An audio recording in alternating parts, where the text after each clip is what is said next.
नमस्कार दोस्तों, मैं निर्भीक सिंह धाकड़ आपका स्वागत करता हूं आगाह नव भारत निर्माण नामक चैनल पर। दोस्तों, आज हम आपको पढ़ाने जा रहे हैं सामान्य विज्ञान का टॉपिक भौतिक विज्ञान। दोस्तों, लोकप्रिय श्रेणी परीक्षा 2016-17 में आई हुई तथ्यात्मक प्रारूप प्रश्नों को हम निम्न प्रकार समझते हैं। पृथ्वी से लेकर सूर्य तक की अनुमानित दूरी की लंबाई क्या कहलाती है? तो दोस्तों, एस्ट्रोनॉमिकल यूनिट कहलाती है। यानी सूरज से पृथ्वी तक के बीच की दूरी है लगभग दोस्तों 15 करोड़ किलोमीटर के आसपास, जो कि दोस्तों 14.98 करोड़ किलोमीटर है। वेक्टर राशि को सदिश राशि भी कहते हैं, जो कि है यहाँ पर वेग, विस्थापन, त्वरण, ये सभी सदिश राशियाँ हैं। तथा सदिश राशियों को याद करने की ट्रिक है दोस्तों, वी को टी यानी जिसमें वी आता है वेग, विस्थापन, टी से त्वरण तथा बलाघूर्ण, आवेग, संवेग, जिनमें वेग आ रहा है वो सभी दोस्तों सदिश राशियाँ होती हैं।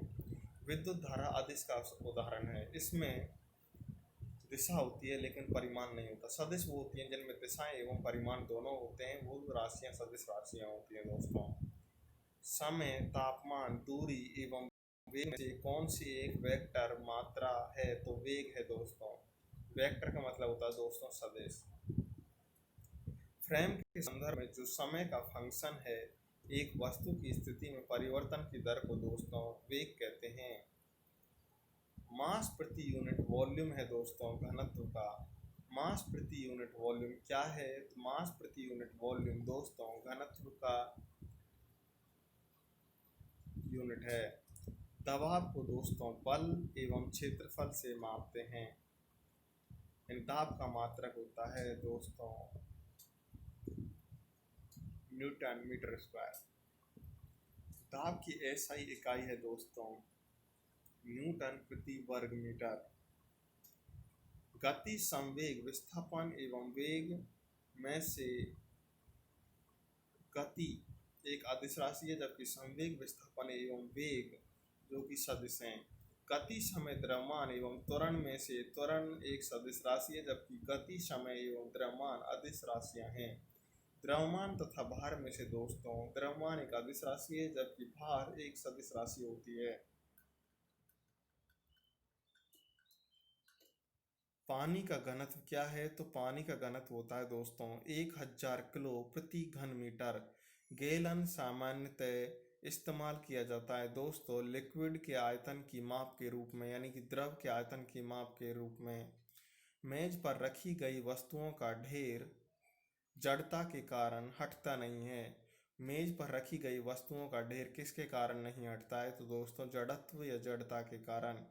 चलती लिफ्ट में व्यक्ति के वजन पर क्या असर पड़ता है? तो चलती लिफ्ट में व्यक्ति के वजन घटता है या बढ़ जाता है? जब लिफ्ट ऊपर की ओर जाती है तो व्यक्ति का वजन घट जाता है, तथा जब लिफ्ट नीचे की ओर ऊपर या नीचे जाने पर वजन घटता व बढ़ता है। एक अच्छा क्रिकेट क्षेत्र रक्षक एक तेज गेंद को कैच करने के लिए अपने हाथ गेंद के अनुसार पीछे करता है, क्योंकि वह संपर्क के समय में वृद्धि करता है, जिससे संपर्क के बल में कमी आ जाती है, जिसके कारण उसके हाथों में कम चोट लगे। एक वस्तु पर लगाए गए गुरुत्वाकर्षण बल को कहा जाता है दोस्तों वजन। आइए दोस्तों, अब हम लोकप्रिय श्रेणी के ऑफलाइन परीक्षा के 2001 से 2014 के अंतर्गत आए हुए वस्तुनिष्ठ प्रारूप प्रश्नों को समझते हैं। प्रकाश वर्ष मात्रक है दोस्तों किसका? दूरी का। यानी सूर्य और पृथ्वी के बीच की दूरी को हम प्रकाश वर्ष में मापते हैं। लाइट ईयर किसका मापक है दोस्तों? तो यह है दूरी का। प्रकाश वर्ष या लाइट ईयर मात्रक है दोस्तों दूरी का। अब दोस्तों इसे हम समझते हैं। प्रकाश वर्ष यानी कि लाइट ईयर दूरी मापन की यूनिट है। प्रकाश द्वारा निर्वात में एक वर्ष में तय की गई दूरी को ही प्रकाश वर्ष कहते हैं। यह मुख्यतः लंबी दूरियों तथा दो नक्षत्रों यानी कि तारों के बीच की दूरी या अन्य खगोलीय दूरियों को मापने के काम में आता है। एक प्रकाश वर्ष में होता है दोस्तों 9.46 गुना 10⁻15 मीटर की दूरी तय की जाती है। एक प्रकाश वर्ष में दोस्तों 9.46 गुना 10⁻15 मीटर की डिस्टेंस को मेजर यानी ज्ञात किया जा सकता है। निम्न में से कौन समय की इकाई नहीं है दोस्तों? तो प्रकाश वर्ष समय की इकाई नहीं है। प्रकाश वर्ष दूरी की इकाई होती है दोस्तों, जबकि समय की निम्न इकाई है नैनो सेकंड, माइक्रो सेकंड एवं सेकंड। ये सभी इकाइयाँ समय की है दोस्तों। नूरी साल है दोस्तों, तो नूरी साल दोस्तों एक वर्ष में नूर का तय किया गया फासला ही नूरी साल कहलाता है दोस्तों। नूरी साल प्रकाश वर्ष या प्रकाश द्वारा निर्वात में एक वर्ष में चली गई दूरी प्रकाश वर्ष नूरी साल कहलाती है। आई रिपीट दोस्तों, नूरी साल यानी कि प्रकाश वर्ष क्या कहलाता है? तो प्रकाश यानी लाइट द्वारा निर्वात में एक वर्ष के साल में चली गई दूरी प्रकाश वर्ष यानी कि नूरी साल कहलाती है। नूरी साल को ही दोस्तों हम प्रकाश वर्ष कह सकते हैं। एक प्रकाश वर्ष में 9.46 गुना 10⁻12 किलोमीटर की डिस्टेंस तय की जा सकती है। इसको ही हम प्रकाश वर्ष कहते हैं, या मीटर में बोले तो 9.46 गुना 10⁻15 मीटर की डिस्टेंस। MKS प्रणाली में बल का एकक है दोस्तों न्यूटन। MKS की फुल फॉर्म होती है दोस्तों मीटर किलोग्राम सेकेंड। MKS प्रणाली को बोलते हैं दोस्तों मीटर किलोग्राम सेकंड प्रणाली। इसमें बल का एकक यानी कि यूनिट या मात्रक होता है दोस्तों न्यूटन। MKS प्रणाली में लंबाई, द्रव्यमान एवं समय की मात्रक क्रम से लंबाई को MKS प्रणाली में मीटर में तथा द्रव्यमान को किलोग्राम में एवं समय को सेकंड में लेते हैं। यह पद्धति CGS यानी सेंटीमीटर ग्राम सेकंड पद्धति का ही रूप है दोस्तों। जैसा कि हम जानते हैं MKS पद्धति CGS पद्धति का ही एक रूप है। MKS यानी मीटर किलोग्राम सेकंड पद्धति में बल फोर्स का एकक न्यूटन यानी कि किलोग्राम मीटर पर सेकंड स्क्वायर होता है। एंगस्ट्रॉम को अभिव्यक्त किया जाता है दोस्तों लंबाई जानने के लिए। एंगस्ट्रॉम लंबाई मापन की इकाई है। एक एंगस्ट्रॉम बराबर होता है 10 की घात माइनस पावर में 10 मीटर। एक बार बराबर होता है दोस्तों 10 की घात 5 पास्कल। एक पास्कल बराबर होता है दोस्तों 1 न्यूटन मीटर स्क्वायर।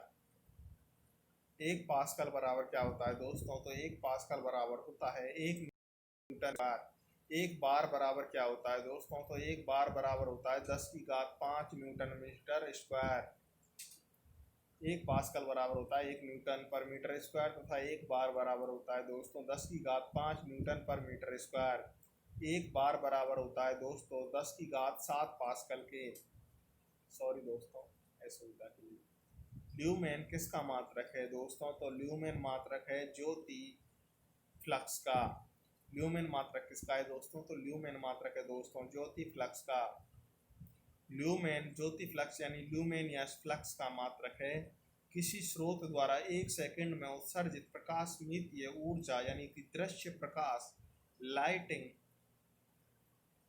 एनर्जी को ज्योति फ्लक्स अथवा प्रकाशमितीय शक्ति कहते हैं दोस्तों। ज्योति तीव्रता का मात्रक होता है दोस्तों कैंडेला। ये सभी प्रश्न दोस्तों रेलवे भर्ती बोर्ड में आए हुए हैं। ज्योति तीव्रता यानी ल्यूमिनियस इंटेंसिटी का मात्रक कैंडेला होता है दोस्तों। इसे ल्यूमेन यानी स्टेरेडियन भी कहा जाता है। यह एक मूल मात्रक है। यह मानक स्रोत के खुले मुख के 1 सेंटीमीटर स्क्वायर क्षेत्रफल की ज्योति तीव्रता का 1/60वां भाग होता है दोस्तों, जबकि स्रोत का ताप प्लेटिनम के गलनांक के बराबर होता है।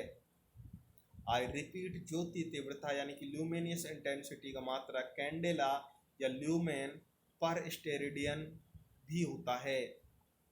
कैंडेला मात्रक है दोस्तों ज्योति तीव्रता का। कैंडेला मात्रक है दोस्तों ज्योति तीव्रता यानी ल्यूमेन इंटेंसिटी का। श्यानता की SI इकाई है दोस्तों बॉइज। श्यानता को दोस्तों विस्कोसिटी भी कहते हैं और श्यान बल को कहते हैं दोस्तों विस्कस फोर्स। धारा रेखीय प्रवाह के लिए किसी द्रव का दो क्रमागत परतों के बीच कार्य करने वाला बल श्यान बल कहलाता है। यह श्यान बल द्रव के प्रवाह के विपरीत कार्य करता है। श्यान बल यानी कि जो विस्कोसिटी होती है वो द्रव के प्रवाह की विपरीत दिशा में कार्य करती है दोस्तों। श्यानता का गुणांक यानी विस्कोसिटी का जो गुणांक होता है दोस्तों वह होता है किग्रा प्रति मीटर गुना सेकंड। इसको एसआई इकाई में पॉइजूली कहा जाता है। प्लांक नियतांक एच की विमा समान होती है दोस्तों, तो यह होती है कोणीय संवेग के। कोणीय संवेग की विमा या प्लांक नियतांक की विमा होती है दोस्तों m1l2t1। प्लांक नियतांक का विमा भी कोणीय संवेग के समान होता है दोस्तों। किलोवाट घंटा किसकी इकाई होती है दोस्तों? kWh इकाई होती है दोस्तों ऊर्जा की।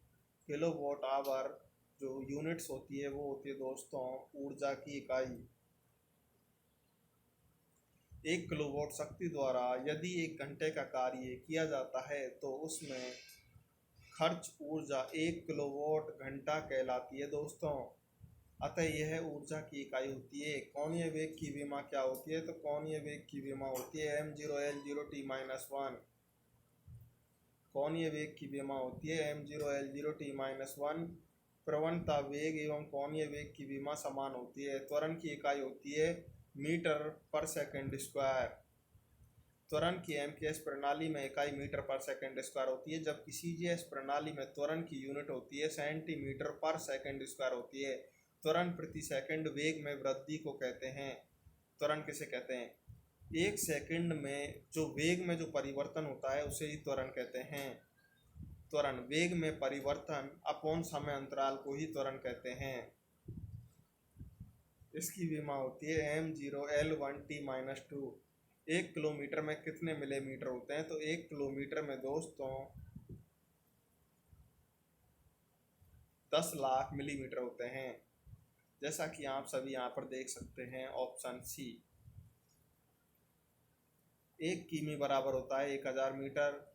1000 मीटर गुना 100 सेंटीमीटर गुना 10 मिमी को चेंज कर देते हैं तो यह हो जाता है 10 लाख मिलीमीटर।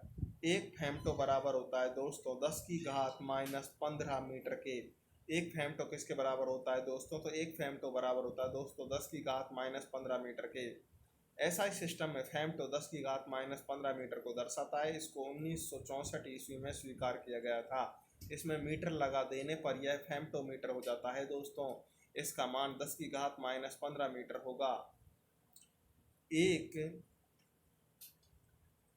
म्यूक्रोमीटर बराबर कितने सेंटीमीटर होता है? माइक्रोमीटर बराबर 1 माइक्रोमीटर बराबर होता है 10 की घात -6 मीटर दोस्तों। 1 माइक्रोमीटर बराबर कितना होता है? तो 1 माइक्रोमीटर बराबर होता है दोस्तों 10 की घात -6 मीटर। 10 की घात -6 गुना 100 सेंटीमीटर बराबर होता है 10 की घात -4 सेंटीमीटर दोस्तों।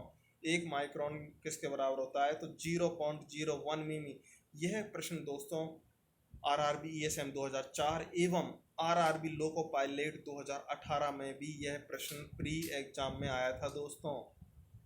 1 माइक्रोन किसके बराबर होता है दोस्तों? तो ये होता है 0.001 मिलीमीटर दोस्तों। 1 माइक्रोन बराबर 10 की घात -6 मीटर होता है दोस्तों। 10 की घात -6 गुना 10 की पावर 2 सेंटीमीटर बराबर 10 की घात -6 गुना 10 की पावर 2 गुना 10 मिमी। अब जिसको आप निम्न प्रकार से देख सकते हैं दोस्तों, किसी तारे की दूरी को प्रयुक्त किया जाता है दोस्तों प्रकाश वर्ष का। प्रकाश वर्ष सूर्य एवं पृथ्वी के बीच की दूरी को ज्ञात करने के लिए भी इस्तेमाल किया जाता है, जो कि सूर्य भी एक प्रकार का तारा है। किसी भी ग्रह का आकार निर्भर करता है दोस्तों उसके पृष्ठीय तनाव पर, यानी उसकी सतह के पृष्ठीय तनाव पर दोस्तों। गति के नियमों का प्रतिपादन किसने किया था दोस्तों? तो गति के नियमों का प्रतिपादन किया था दोस्तों सर आइजैक न्यूटन ने। सर आइजैक न्यूटन ने प्रिंसिपिया नामक पुस्तक भी लिखी थी। भौतिक विज्ञान का पिता भी सर आइजैक न्यूटन को ही कहा जाता है दोस्तों। हम आपको एक क्वेश्चन के साथ कई क्वेश्चनों को डिस्कस करते हुए चलेंगे जैसा कि हमें आवश्यक लगेगा। सबसे पहले महान वैज्ञानिक सर आइजैक न्यूटन ने सन 1627 ईस्वी में गति विषयक 3 नियमों का प्रतिपादन अपनी पुस्तक प्रिंसिपिया में किया था। इसलिए इस वैज्ञानिक ने सम्मानार्थ इन नियमों को न्यूटन के गति के विषय के नियमों भी कहते हैं। न्यूटन के गति के प्रथम नियम से किस राशि की परिभाषा मिलती है दोस्तों? तो न्यूटन की गति यानी न्यूटन्स फर्स्ट लॉ से दोस्तों फोर्स की डेफिनेशन मिलती है। किसी भी स्थिर या गतिशील वस्तु की स्थिति और दिशा में तब तक कोई परिवर्तन नहीं होता है जब तक कि उस पर कोई बल सक्रिय ना हो। यह कहा था दोस्तों न्यूटन की गति के प्रथम नियम में। यानी कि न्यूटन की गति का प्रथम नियम कहता है कोई वस्तु स्थिर है तो वह स्थिर रहेगी, यदि कोई वस्तु गतिशील है तो वह गतिशील रहेगी जब तक कि उस पर कोई बल कार्य नहीं करता। प्रत्येक क्रिया के समान व विपरीत प्रतिक्रिया होती है। यह न्यूटन की गति का कौन सा नियम है? तो यह है दोस्तों उनके क्रिया प्रतिक्रिया का नियम, यानी कि एक्शन रिएक्शन का नियम।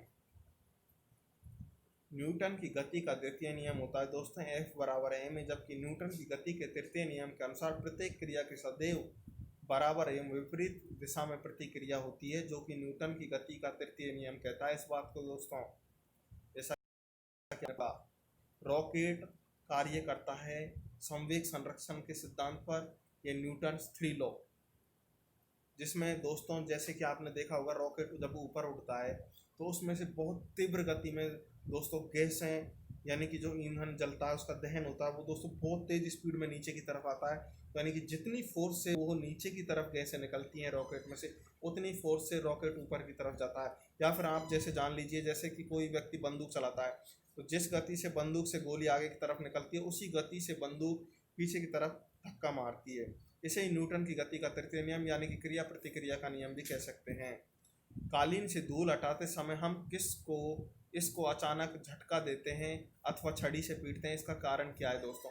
विराम के जड़त्व में धूल अपना स्थान जमा लेती है तथा कालीन से धूल तभी हटती है जब कालीन में गति प्रदान की जाए दोस्तों। इसका करेक्ट आंसर होगा दोस्तों ए ऑप्शन।